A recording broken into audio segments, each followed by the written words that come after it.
maintenant, on va passer à la deuxième partie de notre exercice. Et on va entamer la troisième question. Montrer que la matrice G-O-A-S est diagonale. Voilà, donc on va retracer encore une fois notre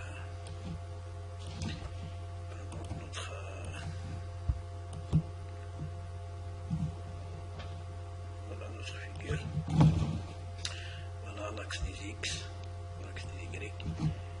Et puis voilà notre triangle. Voilà, triangle équilatéral. Et puis voilà. Donc ici O, 1, ici l'axe des X, ici Y. Et voilà. Donc troisièmement, montrer que la matrice d'inertie de ce solide est diagonale. Alors, il y a un théorème très cool qui dit que c'est un solide, donc notre solide S, c'est celui-là, donc c'est S admis, donc on va l'écrire S admis, donc admis un axe de révolution matérielle, de révolution matérielle. Voilà. Alors donc, si S, donc un solide admet un axe de révolution matérielle, alors la matrice d'inertie,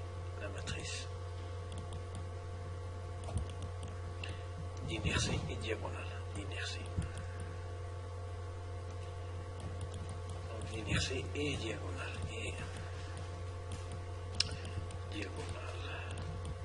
Ici, ce que nous avons ici est diagonale. Alors donc, vous pouvez constater que l'axe OAX est un axe de symétrie. C'est un axe de révolution matérielle, d'accord. Du coup, la matrice est diagonale. Donc, j'ai la matrice d'inertie O1 de notre solide S s'écrit sous la forme A 0, 0, B 0, 0, 0, 0, C.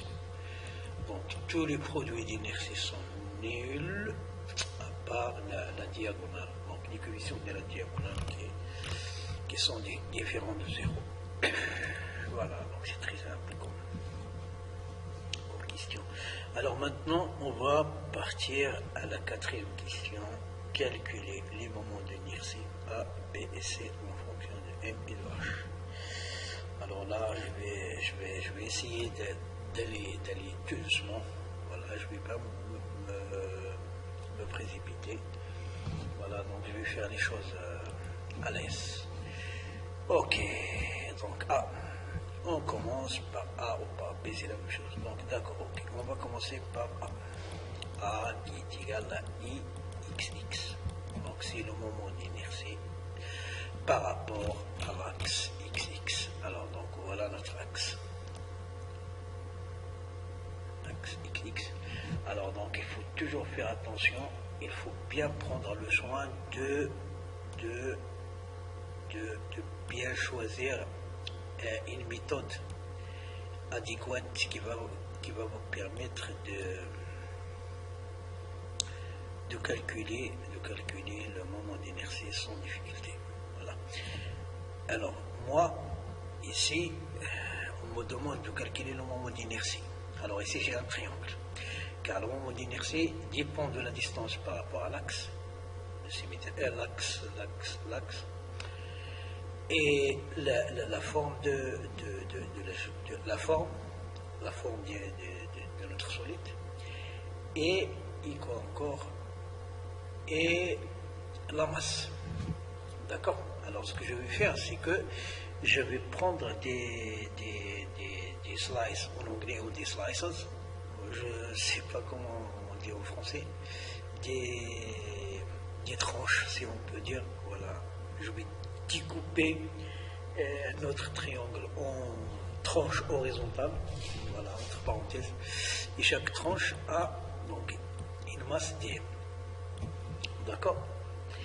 Et tous les points de ce dm, de cette masse élémentaire, donc vous voyez bien qu'ils sont à une même distance de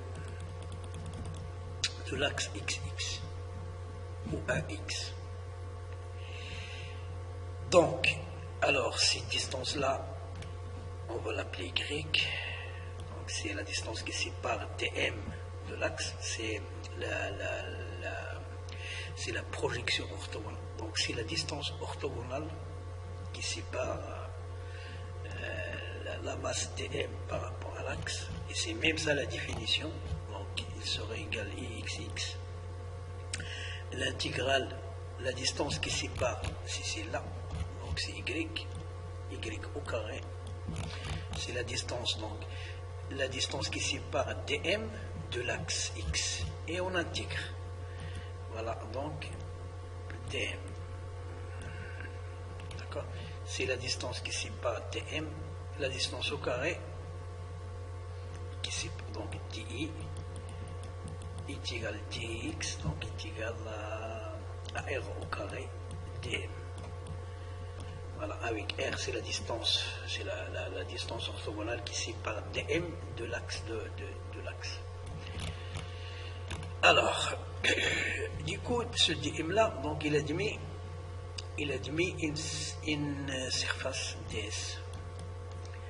Alors ce ds, alors c'est ds. Alors ici c'est dy. Alors multiplié par cette distance là. Voilà, j'ai ici, alors donc c'est les dm infinitésimales, donc j'aurai des tranches comme ça, très fin, qui aura une surface de dy, voilà, c'est cette longueur là fois cette longueur. Alors cette longueur ici j'ai h, donc c'est h moins cette longueur, donc ce côté, ce qui est x, donc ça est égal à ça, moins x. Ok, donc on va remplacer, donc est égal, et je vais multiplier par 2, d'accord, car je vais intégrer tout simplement, je vais travailler tout simplement le premier rectangle, le premier triangle. Voilà, donc c'est 2 fois. Alors, y au carré, alors dm c'est sigma 10, et ds c'est quoi? C'est h moins x, et multiplié par dy. Alors, je vais intégrer par rapport à y entre 0 et 1 sur 2. 0 et 1 sur 2. Ok. Alors, donc j'ai dit entre 0 et 1 sur 2. Voilà. Le problème, j'ai ici un x, donc on va faire comme tout à l'heure, je dois le remplacer par sa valeur, c'est-à-dire je vais l'exprimer en fonction de y. Alors, on sait que depuis la relation de tout à l'heure que y est égal à quoi? Donc il est égal à 2 c'est non, c'est pas 2, c'est a c'est à 2h x. Du coup, x est égal à 2h sur a. Y. Là, je remplace. Donc, est égal à 2. Sigma, c'est une constante, je vais la sortir. Donc, de sigma, l'intégrale y fois h. Donc, c'est y h au carré, moins la valeur de x. Donc, c'est 2h sur a, d'accord, y fois y au carré, donc y au cube, voilà, tout ça c'est y. Alors, donc, évolue entre 0 et A sur 2. Voilà. Ok, donc je change de couleur, donc est égal. Voilà, je vais intégrer 2 sigma. Alors, H sur 3 Y au cube moins 2H sur 4A Y à la puissance 4. Il faut aller entre 1 sur 2 et 0. Voilà, je remplace, qui est égal à 2 sigma H sur 3 à la puissance 3 sur 2 à la puissance, donc A sur 2, le tout à la puissance 3, donc 2 à la puissance 3 c'est 8, moins 2H sur 4A, A à la puissance 4 sur 2 à la puissance 4, donc 16. Et voilà, donc il est égal à... voilà, donc on va simplifier. Donc 2 ici, alors ici 4. Alors là 2 et 2 et 2, donc c'est 4. Du coup j'aurai sigma facteur de HA à la puissance 3 sur 2 moins et A, je l'ai oublié. Alors, moins HA à la puissance 3 sur 16. Voilà, donc je vais te mettre en même dénominateur. Donc sigma c'est combien? C'est M grand M sur 1 demi AH. Ok. Donc si je mets le H A au cube, 1 sur 12 moins 1 sur 16, donc c'est 1 sur 48. Donc on va simplifier.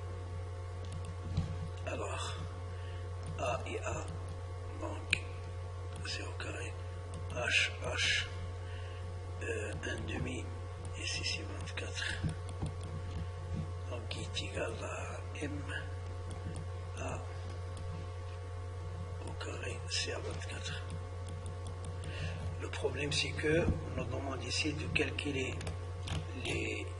Donc ici c'est A, c'est XX. Mais il faut le calculer en fonction de H et de H, et pas en fonction de A. On sait que A est égal à H. On avait calculé dans la première partie, c'est H 2 sur racine de 3. Du coup, au carré, c'est H au carré, au carré. Alors ici, au carré. Donc, racine de 3 au carré. Donc, est égal à MA. Non, c'est pas A, ça y est, je vais le remplacer par sa valeur.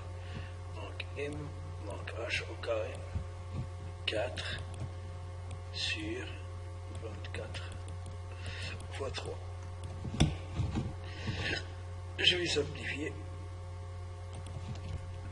4 et 24, 6, qui est égal à 6 fois 3, donc c'est 18. 18. Voilà, M, H au carré. Donc voilà, c'est A est égal à XX. Voilà, le moment d'inertie par rapport à l'axe XX. Donc c'est la difficulté.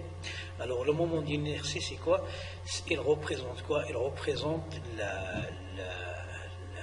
ce que représente la masse donc la masse pour un mouvement de translation. Alors plus la masse est grande, plus on a la difficulté à faire bouger le corps, ou le contraire, c'est-à-dire à faire stopper le corps lorsqu'il est au mouvement. Donc il est difficile. La même chose ici. Alors, plus le moment d'inertie est grand, plus on a la difficulté à faire bouger, donc à faire tourner un corps autour d'un axe, ou à stopper le corps lorsqu'il est en rotation par rapport à cet axe. C'est ça un peu en gros ce que c'est que le moment d'inertie. B qui est égal à y, donc on va calculer suivant l'axe y. Alors donc on va procéder de la même façon, mais cette fois-ci donc on va prendre, alors suivant y, donc on va plus prendre des tranches horizontales, on va prendre des tranches verticales. Donc voilà, je vais prendre voilà une portion dm, d'accord, dm. Alors ce dm là, alors il est à une distance x par rapport à l'axe y, voilà. Alors donc on sait que di sur y est égal à quoi? Est égal à la distance qui sépare la masse, donc au carré, donc c'est la distance, c'est x au carré, r au carré. Voilà, donc on va faire en gros, c'est r au carré dm. Alors si j'intègre, voilà, j'obtiens y est égal, et r dans notre cas, r ici c'est quoi? C'est combien? C'est x, c'est la distance. C'est le levier, donc c'est la distance perpendiculaire qui sépare la masse dm par rapport à l'axe de rotation. Car c'est la distribution de la masse par rapport à l'axe. Donc c'est x ici, donc c'est x au carré dm. Alors l'intégrale, si j'intègre, donc j'aurai y est égal, et puis voilà. Donc b est égal à y, donc est égal à l'intégrale x au carré dm. Alors j'ai oublié de déterminer les dimensions de ce dm. Alors ici c'est dm. Alors ce dm là, donc ici c'est l'axe des x, donc ça c'est dx. Ici la hauteur c'est y. Ok, donc ds est égal à quoi? Est égal à y dx. Voilà, y dx. Alors, on remplace, donc est égal à sigma, on va la sortir de, donc, dm. Non, alors, on va faire étape par étape, donc je ne vais pas vous précipiter. Donc, x au carré, ok, et dm c'est quoi? C'est sigma fois ds. Et voilà, donc sigma, c'est une constante, donc sigma x au carré, et ds c'est quoi? C'est y dx. Encore une fois, j'ai ici un petit problème, y, voilà. Ah, attention, là j'ai oublié un 2 là, c'est 2 fois, car je ne vais pas, je vais calculer tout simplement cette partie, donc la distribution, les moments d'inertie tout simplement de ce demi-triangle. Voilà. Et puisque j'ai ici deux figures identiques, donc je vais tout simplement calculer une et étendre l'autre en multipliant par 2. On va étendre la formule en multipliant par 2. Voilà. Et je vais remplacer y par sa valeur. Voilà, donc 2 sigma. Alors x y c'est quoi? C'est y c'est quoi? Donc c'est 1 sur 2h x fois x, donc c'est x cube dx. Et x est évalué entre 0 et h. Alors ici j'ai pas bon mot, c'est pas grave. Voilà, donc voilà, on peut faire un cercle solide, voilà. Voilà. Mais bon, c'est pas grave. Donc est égal. Alors, on va voilà, donc 2 sigma sur tout ça, c'est des constantes, donc A 2h. Ok. Alors donc, qu'est-ce qu'il me reste là? Il me reste x cube dx. Voilà. Ouais, c'est ça. X cube dx. Alors, 2, 0. H. Voilà, qui est égal. Donc, simplification de 2 sigma. Alors, donc, qu'est-ce qu'il me reste? Sigma A sur H X, voilà, à la puissance 4 sur 4, qui est égal à évaluer bien sûr entre 0 et H. Voilà, donc qui est égal à sigma. Alors, sigma, c'est quoi? C'est la masse M sur 1/2. 1/2 quoi? A H fois H, donc c'est H au carré. Ok, H au carré.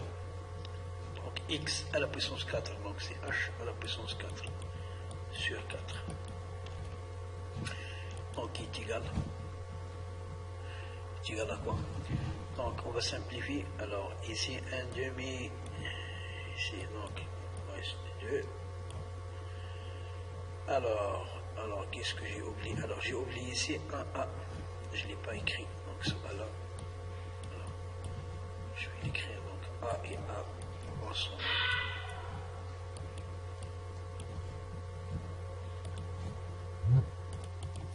Et puis voilà, finalement qui est égal à M H au carré sur 2. Ok. Alors, qu'est-ce qu'il nous reste? Qu'est-ce qu'il nous reste à calculer? Il nous reste tout simplement à calculer EZZ. Alors, donc, EZ, comment on va le calculer? Donc, on va essayer de faire simple. EZ, c'est-à-dire C est égal à EZ, Z est égal à quoi? Donc, on va appliquer la relation des axes perpendiculaires. EZZ est égal tout simplement à XX plus YY. Voilà. Donc qui est égal à MH au carré.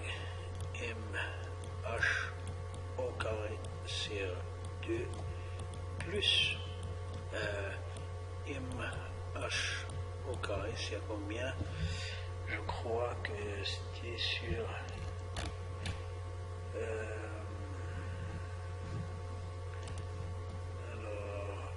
c'est à 18. C'est à 18. Il est là. Donc c'est C à 18. C'est à 18. Donc il est égal à... On va te mettre toi donc 9. MH au carré plus MH au carré sur 18. Voilà, qui est égal à, on va simplifier, donc c'est 10, donc c'est 5 MH au carré sur 9. Voilà pour la 4e question. Et il nous reste les cas, voilà. Ok, donc à la prochaine vidéo. Inch'Allah, je vais m'arrêter ici. Je crois que oui.